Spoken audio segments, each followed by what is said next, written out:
Дорогие друзья, я рада вас всех приветствовать. Давайте сделаем с вами общий расклад на тему «Его планы на вас». У нас будет 3 позиции. Первая, вторая, третья. Тайм-код будет указан в описании под видео. Выбирайте свою колоду, выбирайте свой вариант. И начиная с первой позиции, давайте посмотрим его планы на вас.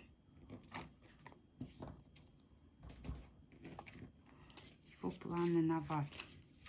В первую очередь, давайте посмотрим его отношение к вам, как же он к вам относится. Как же загаданный человек к вам относится? Он вас ценит, он вас очень ценит. И вы знаете, здесь хотела сказать не только мечты и бабочки в животе, а здесь на самом деле все вместе. Но то, что он вас ценит, это его совершенно осознанный взгляд на вещи. Он знал девушек, женщин до вас. Он имеет возможность общаться с кем-то, ну, возможно, это коллеги, возможно, это жены его друзей. И он с уверенностью может сказать, что вы очень достойны, что буквально вы лучше всех. И он готов трудиться, вкладываться, стараться на благо ваших взаимоотношений.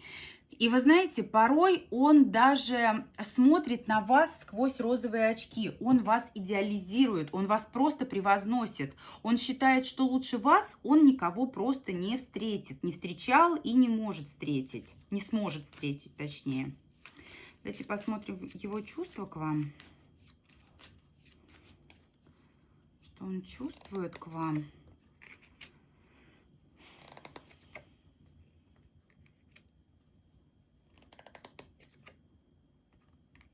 По чувствам, вы знаете, вот у многих отыграется то, что вы находитесь на расстоянии, и вы как некая такая путеводная звездочка его ведете. У многих в отношениях, вот для тех, кто рядышком, сейчас период некого такого отдаления, возможно, охлаждения, но это некая такая цикличность. Здесь человек понимает, что вы ему не просто так даны, вы ему, как говорится, по судьбе.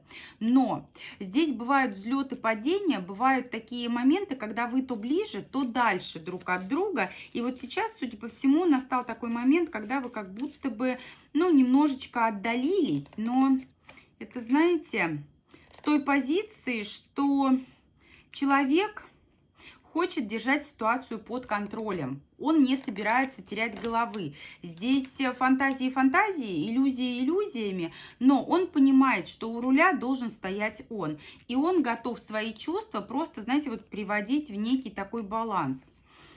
Но, вы знаете, нужно сказать, что он на текущий момент как-то не совсем доволен происходящим. А почему? У многих здесь вот это вот отдаление, охлаждение и ситуация, когда человек решил взять все в свои руки, вызвана какими-то событиями. Что это за события? Неопределенность. Вы знаете, а здесь у кого-то из вас появился некий, так скажем, выбор. Либо у вас, либо у него.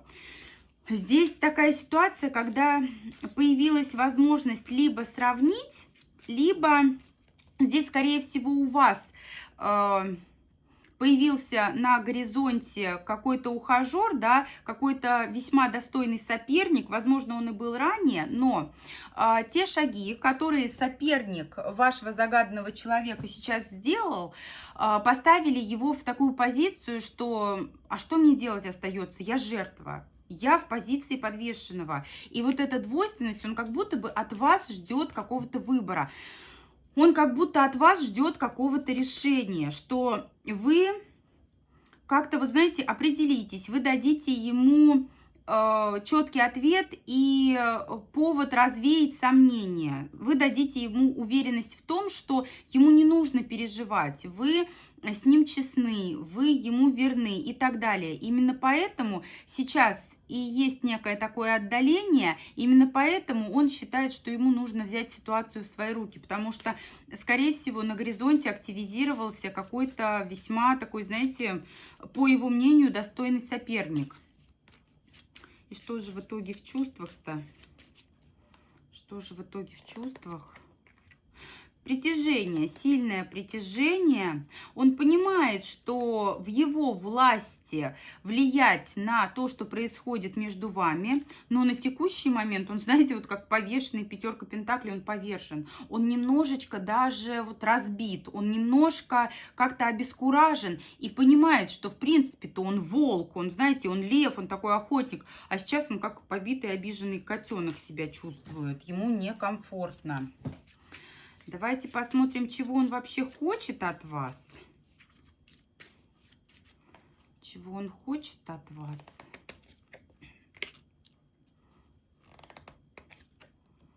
Вы знаете, но здесь у многих отыграется чистой воды треугольник. Любовные отношения. Совершенно верно. Тройка кубков, тройка мечей, дьявол. Это тайные отношения, это любовные романтические отношения. И, скорее всего, здесь вот либо вы, либо он не свободный. И наличие соперника, соперницы весьма здесь актуально. А каковы его планы? Что же все-таки в планах у него на ближайшее время относительно вас? Планы. Он даже не понимает, как ему быть. Он просто будет наблюдать. Он себя чувствует настолько, вот прям, знаете, побитым, обиженным. Он будет наблюдать, отойдя в сторону.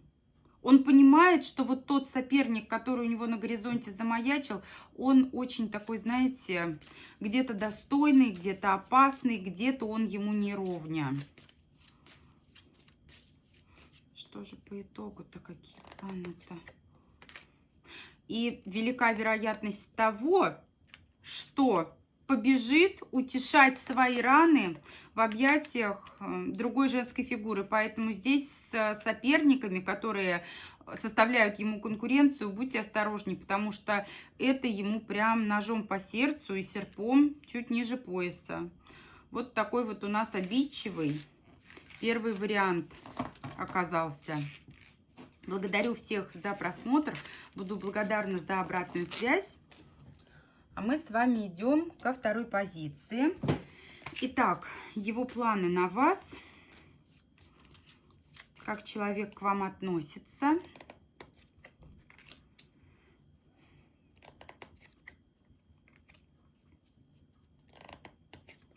То относится, то не относится. Вы знаете, человек-одиночка, и ваше общение, оно, скорее всего, циклично, то ближе, то дальше. Он не торопится куда-то вперед, он не торопится развивать с вами отношения. Он сам по себе. Когда ему нужно, он может прийти к вам за общением, но здесь без какого-то, так скажем, намеренного развития. Здесь он знает, что он приблизится, а потом он опять отдалится. Что он к вам испытывает, какие чувства? Искренность, легкость, уважение.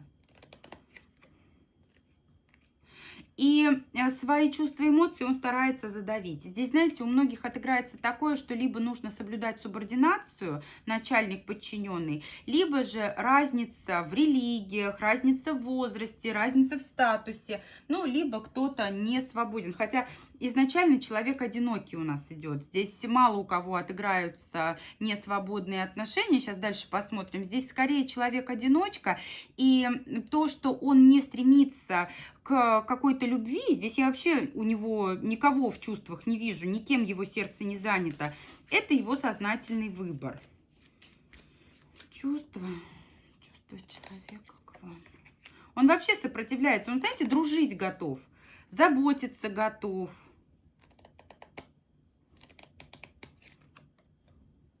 И от чувств он просто убегает. Естественно, у него есть страсть, у него есть чувство страсти, он желает, вожделеет.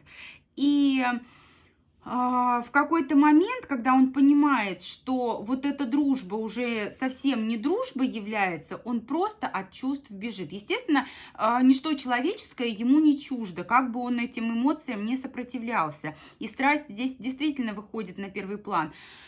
Но влюбляться он бы не хотел. Он прям очень-очень этому сопротивляется. А почему сопротивляешься-то? Почему ты такой одиночка? Давайте посмотрим, почему такой одиночка.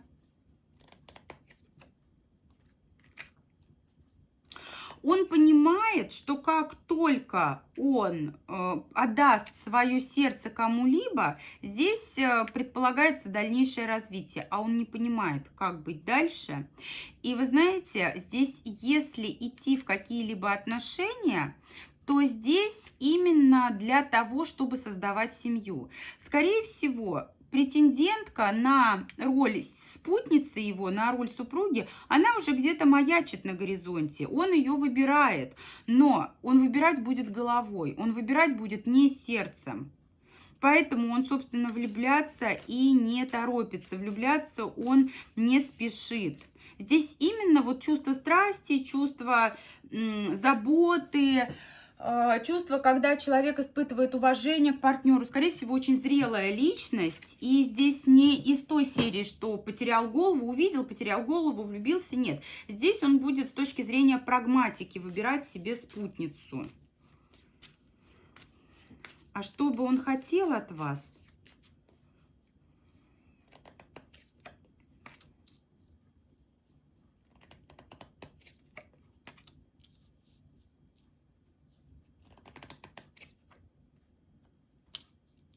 А вы знаете, он бы как раз-таки и хотел семьи, стабильности. Это серьезный человек, который будет либо один, либо создаст семейные отношения, но у него пока создание семьи не входит в его планы.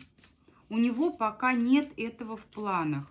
А какие планы-то у него на вас? Что же он в итоге-то, если это не в планах, то что тогда? Продолжать с вами общение, взаимодействие, причем в точно таком же цикличном формате, как и было до этого. Скорее всего, между вами есть какие-то, знаете, ошибки, есть какие-то проступки, набитые шишки. И эти шишки, эти ошибки нужно исправить. Шишки, синяки залечить, травмы залечить. Но он не знает, как этого сделать. Скорее всего, между вами была какая-то ситуация, которая вас не то что отделила друг от друга, а заставила насторожиться, заставила смотреть более пристально на все происходящее, чем если бы вот этой вот конфликтной ситуации не было. Поэтому здесь человек понимает, что нужно сначала исправить все ошибки, но как их исправить, он не понимает. Он не знает, как действовать.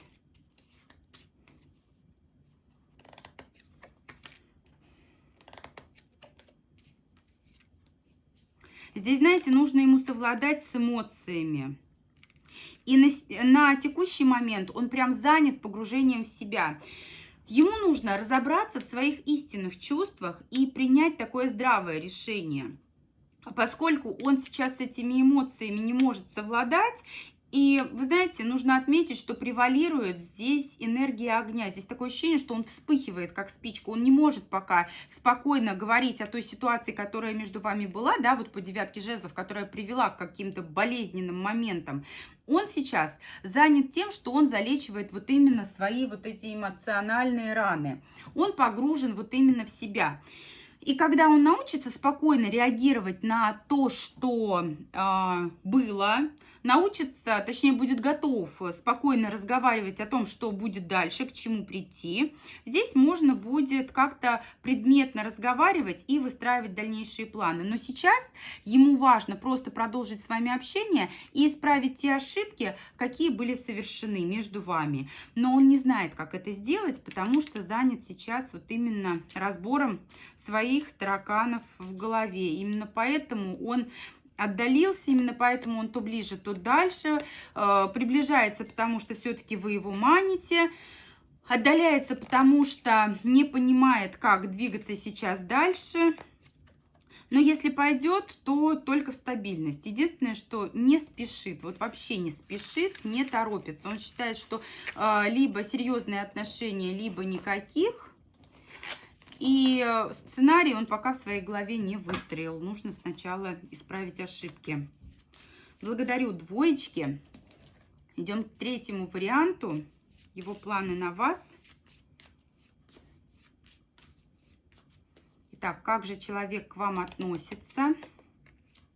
Ой, жадина, собака на сене.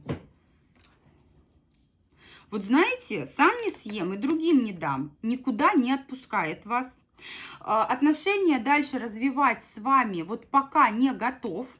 Куда-то либо уехал, либо отдалился, но сказал, что я вернусь, ты меня жди. И планирует действительно прийти к вам с чем-то таким серьезным, важным. Возможно, это даже будет предложение руки и сердца. А что в чувствах у него к вам?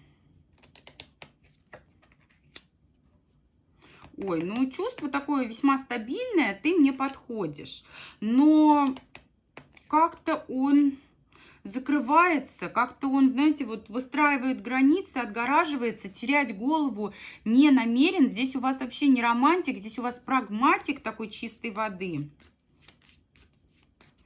Прагматик. Потому что понимает, что если эти чувства развивать, они вырастут из такого росточка в огромное-огромное дерево, которое будет ему мешать. Весьма вероятно, что между вами либо ссора, либо недопонимание случилось, обижается, закрывается, вот прям закрывается, выстраивает границы. Но здесь, знаете, опять же, эмоции на уровне страсти. Вы его цепляете, заводите. Какой-то он не очень романтичный у вас. Не очень романтичный. А вообще чего хочет от вас? Чего хочет? Чтобы все было так, как он хочет. Возможно, речь идет о переезде, о поездке. Он хочет, чтобы все было так, как он говорит. Карта маг, колесница. Он вполне готов добавить романтики, но только в том случае, если вы ему скажете: дорогой, все будет так, как ты захочешь, все будет так, как ты скажешь. Я даже спорить с тобой не буду. Вот когда вы ему так скажете, он откроется навстречу чувствам. А пока он прям обижается, закрывается и предохраняется от этих эмоций, которые возникают у него в сердце. А изначально-то какие у него эмоции по отношению к вам? Изначально что у него в сердце к вам? Ой, ну ему с вами хорошо. Вы его искушаете, но он скрывает тщательно это чувство. Вы, скорее всего, помогли ему избавиться от какой-то душевной боли. Вы помогли ему чего-то такое вот забыть. Вы помогли ему избавиться от чего-то такого сложного. Да, вы сделали его сильным. И у многих здесь отыгрывается такое, что между вами еще не было интимной близости, либо мало этой близости, либо же очень хочется, а нету столько, сколько нужно. Ему очень нравится ваша внешность. Вы его очень-очень сильно притягиваете. И если здесь дать волю эмоциям, он просто вот действительно сможет утонуть с головой. Именно поэтому защищается. Именно поэтому с позиции прагматики на все смотрит. Потому что понимает, что как только он даст волю своим чувствам, он пропал. Ему было больно. Он не хочет, чтобы второй раз так ему больно было. А вы его, знаете, как вот возродили из пепла. Вы его как будто бы, знаете, вот излечили, залечили его душевные раны. Но при этом что-то такое больно ему сделали, либо же вот как-то укололи, и он не хочет, чтобы эта боль была еще сильнее, нежели сейчас. Поэтому, собственно, и предохраняется. А если вы скажете: дорогой, все будет по-твоему, то он, конечно же, расцветет и растает. И каковы же его планы на вас в итоге? Каковы его планы на вас? Ой, ну пока никаких. Судя по всему, знаете, здесь мечевая королева фигурирует. Это, скорее всего, та мадам, которая до вас была причиной его боли, причиной той боли, от которой вы его исцелили, залечили. Поэтому он никуда сейчас не торопится, он будет как следует тщательно залечивать свои душевные раны. Он с удовольствием хотел бы двигаться вперед, он этого хотел бы, и чтобы ситуация была в его руках, и он чтобы был в ресурсе, но на текущий момент не все душевные раны здесь залечены. Здесь такое ощущение, что он пока нуждается вот в этом вот режиме статики, прям вот именно как собака на сене. Сам никуда не двигаюсь, и другим тебя не отпущу. Настанет время, он успокоится, исцелится, дозреет и придет к вам с прекрасным каким-то, вот знаете, таким предложением замечательным. А пока, а что с этой королевой-то мечевой, неужели не забыл? Вы знаете, они каким-то образом взаимодействуют. Они, скорее всего, как-то пересекаются либо по работе, либо по общению. Придет время, и их пути окончательно разойдутся. И вот тогда, скорее всего, вот настанет момент, когда он позволит себе всецело проявляться по отношению к вам. А до этих пор его трогать бесполезно, потому что это будет не совсем скоро, и торопиться он не планирует. Да, совершенно верно. И эта дама, вот эта вот мечевая королева, она какую-то, знаете, власть эмоциональную над ним имеет, она след в его сердце оставила. Вы хорошо поработали, вы хорошо этот след убрали, эту боль залечили, но нужно еще, видимо, не совсем долечили. Замечательно было бы окончательно стереть эти болезненные раны и эмоции болезненные. Вот такой третий вариант. Вот такие были у нас расклады сегодня. Благодарю всех за просмотр. Буду рада вашей обратной связи. До встречи в новых видео.